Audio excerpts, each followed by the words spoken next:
nyo pala, abogado, Ayun. ang mag-preside. Bakit hindi pa antimano Yun na dapat. si Senator Escudero na ang pinili inyong nyo. inelect as Senate President? Ngayon, madako naman tayo.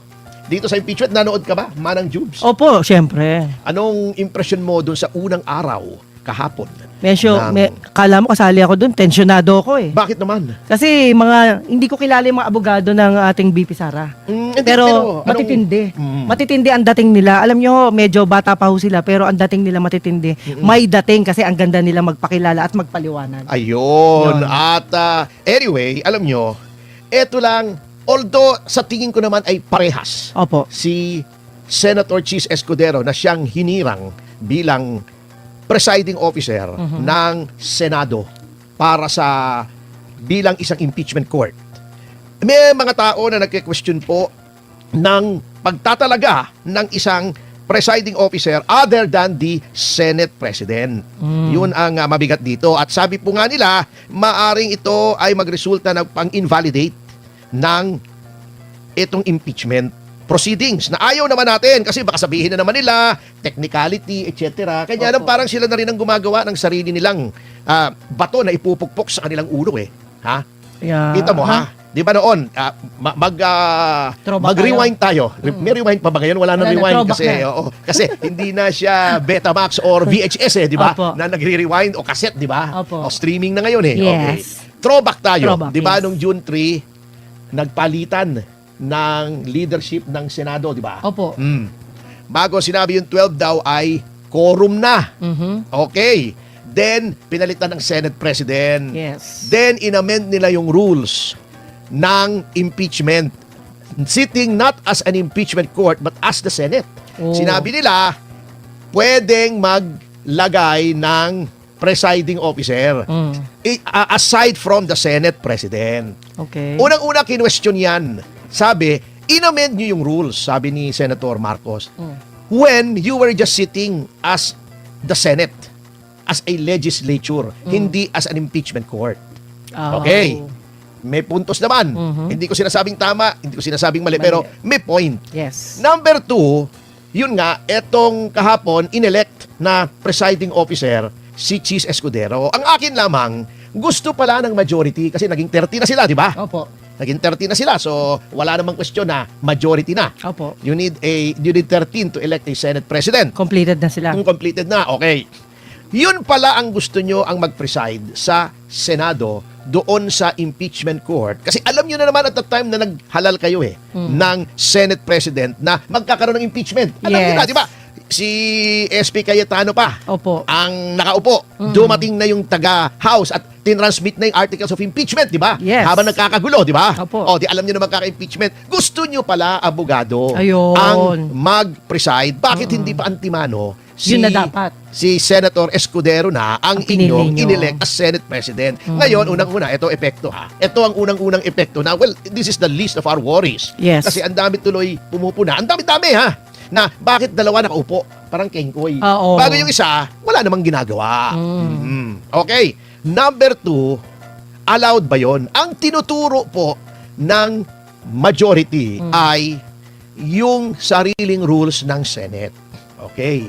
At totoo naman sa ilalim ng Article 11 ng Konstitusyon, ang Congress ay gagawa ng sarili niyang rules para effectively ma-implement ang kahit anong impeachment proceedings. Tama po yun. Okay. May karapatan. Pero, meron din pong doktrina sa constitutional law na kahit anong gagawin ng kahit anong sangay o departamento ng ating pamahalaan ay hindi lalabag sa konstitusyon.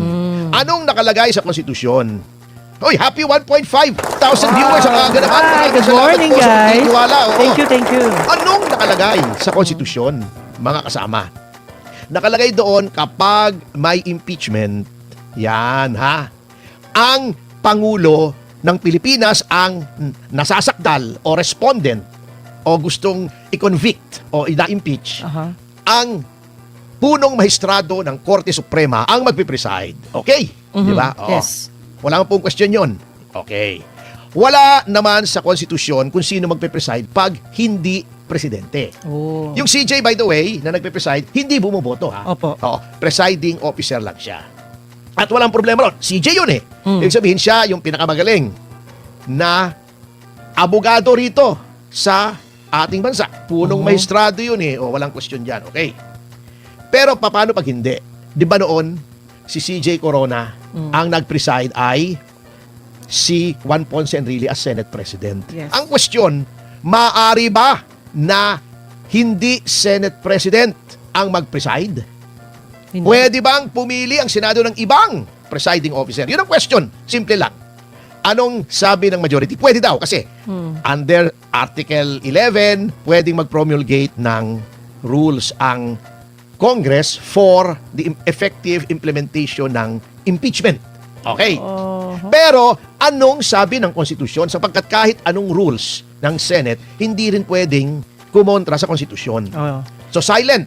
When the Constitution is silent, titignan natin ano bang intensyon ng framers o yung nagsulat ng konstitusyon. At yan po ay makikita sa journals. Kaya nga po may journals eh. Yung parang transcript, word for word, ano bang sinabi noong mga miyembro ng Constitutional Commission noong 1986 nung sinusulat nila ang konstitusyon. Ano bang intensyon nila nung sinulat nila yan? Ito ha. Sige. Ito, sinabi ni presiding officer, ito ay noong July 28, 1986 na pagdedebate ng Constitutional Commission. Okay. Sabi ng presiding officer, committee doon sa accountability ito eh. Sabi niya, what does the committee say? Tumayo si Monsod, Commissioner Monsod. Ano pangalan ni Monsod? Yung Christian Monsod. Christian Monsod. Sabi niya, is it not understood that when the President of the Philippines is on trial, it is the only time when the Chief Justice of the Supreme Court will preside? Yan. Oh, happy 2,000 viewers! Maraming salamat po. Thank you. Sabi niya, di ba, pagka ang presidente ang nililiti sa impeachment, yung Chief Justice, okay? Yes, kapag president. Oo, sabi niya. Is it necessary to say that the Senate President shall preside during all other times? Sabi niya, kailangan pa bang sabihin na ang Senate President ang magiging presiding officer?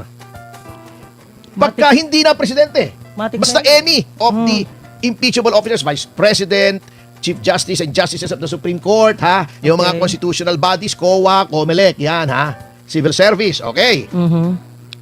Sabi ni Mr. Davide, nabuhay pa ngayon. Opo. Dating Chief Justice ito At siya Okay. nag-preside noong impeachment ni Pangulong Estrada doon sa mga bata na hindi naabutan yon. That year 2000 yon. So kung below 25 ka, ay kahit 25 ka, syempre hindi mo naman alam yun. Alam naman 2 years old, nanonood ka ng impeachment, di ba? Oo. Hindi mo ba alam yun? Oo, di ba? Sabi niya, Mr. Presiding Officer, I precisely presented that because we had a distinction when it comes to the Chief Justice of the Supreme Court. Okay, ito, maliwanag po But with that clarification, that in all other cases, it would be the President of the Senate who will preside. Okay, yun ang intensyon ng sumulat nitong mga talatang ito sa ating saligang batas. Uulitin ko Tagalogin mo para maintindihan nila. Madali lang ito. Okay. In all other cases, Sa ibang mga kaso, it would be the President of the Senate dapat ang presidente ng Senado who will preside. ang magdedesisyon. Hindi, mga ngasiwa. Mga ngasiwa, okay. Parang siya yung mga ngasiwang ministro. Okay. I withdraw the amendment. Yan. Hindi na niya pinalagay na in all other cases. Kasi In all klaro naman. Kaya Sa daw umpisa pa sinabi, lang. okay pagka-Pangulo, Chief Justice. Okay. Hindi mo na kailangan sabihin, pag hindi Pangulo, Senate President. Okay. Oo. Kasi ang Constitution po, eto ang haba-haba nga yung Constitution natin. Di ba? Oo.